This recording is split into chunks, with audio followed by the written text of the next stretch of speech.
12 জানুয়ারি স্বামী বিবেকানন্দের 163তম জন্মদিবস। প্রতি বছরের মতো এই বছরও নীলপুর যুব উৎসবের আনুষ্ঠানিক শুভ উদ্বোধন হয়ে গেল। এবছর নীলপুর যুব উৎসব তৃতীয় বর্ষে পদার্পণ করল।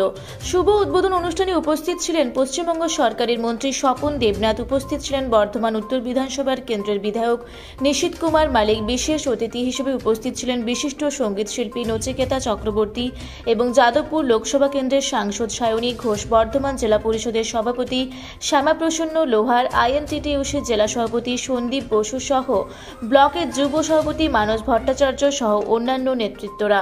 এই উৎসব আগামী 4-5 দিন ধরে চলবে এবং টলিউড এবং বলিউডের বিশিষ্ট সঙ্গীত শিল্পী এবং অভিনেতা অভিনেত্রীরা নীলপুর যুব উৎসবের মঞ্চে পারফর্ম করবেন।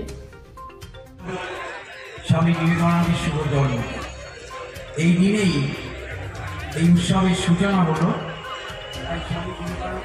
আমার প্রণাম আমি নিবেদন করি। একটা কথাই বলবো, স্বামী বিবেকানন্দ আমাদের প্রেরণা, আমাদের ভাবনায়, আমাদের মননে, আমাদের চিন্তায়। শহরবাসী আপনারা কিন্তু টিভিতে বলেছিলেন, সদর পে বলো আমি ভারতবাসী, আমার মূর্খ ভারতবাসী, দরিদ্র ভারতবাসী, চণ্ডাল ভারতবাসী, ব্রাহ্মণ ভারতবাসী, আমার ভাই, আমার রক্ত। আমরা এই কথা যেন ভুলে না যাই। তিনি তো বলেছেন, বিভেদের মধ্যে পাপ, অভেদের মধ্যে পুণ্য আছে। তাহলে আমরা বিভেদ করছি চারিদিকে, মানুষে মানুষে।